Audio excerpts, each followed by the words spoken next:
எல்லாருக்கும் வணக்கம். Welcome to nest of art. இன்னைக்கு நம்ம நெஸ்ட் ஆஃப் ஆர்ட்ல பார்க்க போற ஆர்ட் குக்கிங்.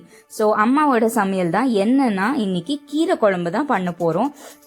இதுக்கு தேவையான பொருள் என்னன்னா 2 வெங்காயம், 5 தக்காளி, ஒரு 2 முழு பூண்டு, 10லேருந்து 15 பச்சை மிளகா, ஒரு கட்டு சக்கோத்தா கீரை, நீங்க எந்த கீரைனா எடுத்துக்கலாம். அப்புறம் 1 கப்பு துவரம் பருப்பு, அதாவது 250 கிராம்ஸ். அப்புறம் சின்ன எலுமிச்சப்பழம் சைஸ்ல புளி எடுத்து அதை கரைச்சி வச்சுக்கலாம். இதுதான் இதுக்கு தேவையான பொருள். இப்போ இதை எப்படி பண்றதுன்னு பார்க்கலாம்.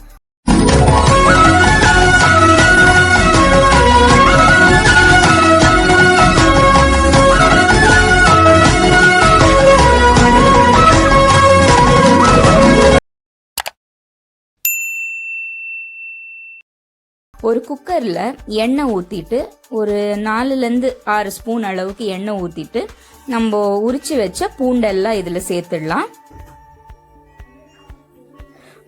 பூண்டெல்லாம் நல்லா ஃப்ரை பண்ணிட்டு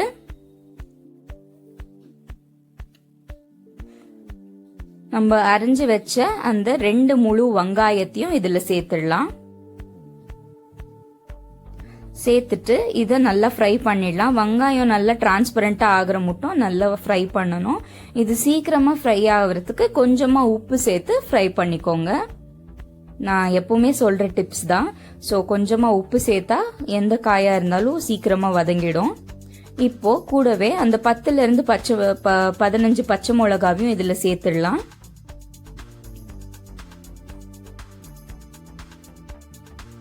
சேர்த்துட்டு இதையும் ஒரு வாட்டி நல்லா ஃப்ரை பண்ணிடலாம். அந்த எண்ணெயிலேயே ஒரு பொருளும் நல்லா ஃப்ரை ஆகணும்.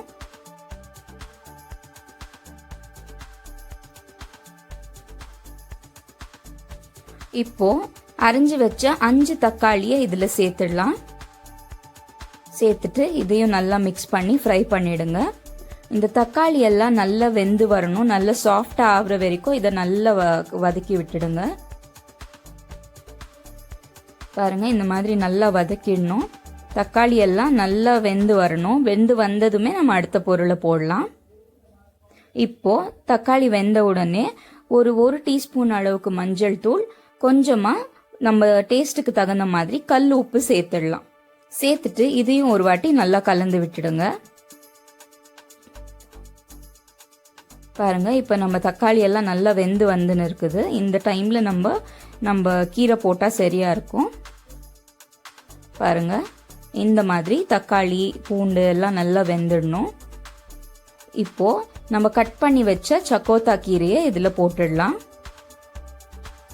கீரை சேர்த்துட்டு மறுபடியும் இது எல்லாத்தையும் நல்லா கலந்து விட்டுட்டு இதை அந்த எண்ணெயிலேயே நல்லா வதக்கி விட்டுடலாம்.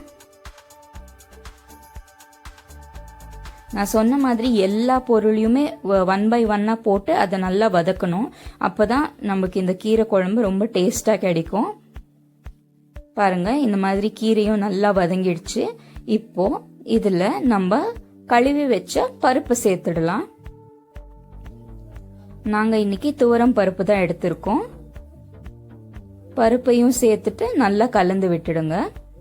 பருப்பை சேர்த்துட்டு நான் வதக்கணும்ன்ற அவசியம் இல்லை, ஜஸ்ட் கலந்து விட்டா போதும். ஏன்னா பருப்பு எப்படி இருந்தாலும் நம்ம விசில் போட்டு வேக வைக்க போறோம். ஸோ இதை ஜஸ்ட் மிக்ஸ் பண்ணி விட்டுடலாம். இப்போ இதுல கரைச்சி வச்ச புளி தண்ணியை சேர்த்துடலாம். இதையும் நல்லா கலந்து விட்டுடுங்க. கலந்துட்டு இது எல்லாத்துக்கும் தேவையான அளவுக்கு தண்ணி, அதாவது அந்த கீரை பருப்பு இதெல்லாம் முழுகிற அளவுக்கு தண்ணி ஊத்துனா போதும். ஊத்திட்டு இதை ஒரு வாட்டி எல்லாத்தையும் நல்லா கலந்து விட்டுடுங்க. நம்ம போட்ட ஐட்டம்ஸ் எல்லாம் நல்லா கலந்து வரணும். ஸோ இது எல்லாத்தையும் நல்லா மிக்ஸ் பண்ணிட்டு இப்போ நம்ம குக்கரை க்ளோஸ் பண்ணி வச்சிடலாம்.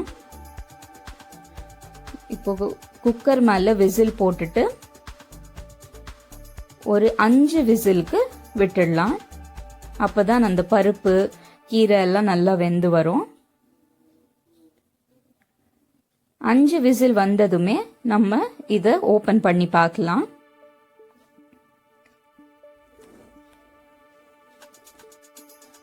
பாருங்க, சூடா நம்மளோட அந்த கீரை பருப்பு தக்காளி வெங்காயம் பூண்டு எல்லாமே நல்லா வெந்து வந்திருக்கு. இப்போ இது எல்லாத்தையும் ஒரு மத்தை வச்சு நல்லா கடைஞ்சு விட்டுடலாம். அப்பதான் அதெல்லாம் நல்லா மசிஞ்சு வரும். ஸோ இது எல்லாத்தையும் நல்லா கடைஞ்சிடுங்க. இப்போ இந்த குழம்புக்கு ஒரு தாளிப்பு பார்க்கலாம். ஒரு கடாயில் கொஞ்சமாக எண்ணெய் ஊற்றி அதில் 1 ஸ்பூன்லேருந்து 1.5 ஸ்பூன் அளவுக்கு வடகம் சேர்த்துடலாம். உங்ககிட்ட வடகம் இருந்தால் வடகம் சேர்த்துக்கோங்க. அப்படி இல்லைன்னா கொஞ்சமாக கடுகு சீரகத்தை கூட தாளித்து குழம்புல ஊற்றிடலாம். இந்த கீரை குழம்பு இதே ப்ராசஸில் நீங்கள் எந்த கீரை யூஸ் பண்ணி வேணும்னாலும் பண்ணலாம்.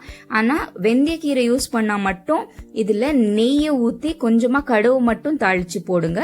மற்ற கீரை குழம்புக்கு வடகம் அப்படி இல்லைன்னா கடுகு சீரகம் தாளித்து கூட குழம்பு தலை மேலே கொட்டிட்டா நம்மளோட சுவையான கீரை குழம்பு ரெடி ஆகிடும்.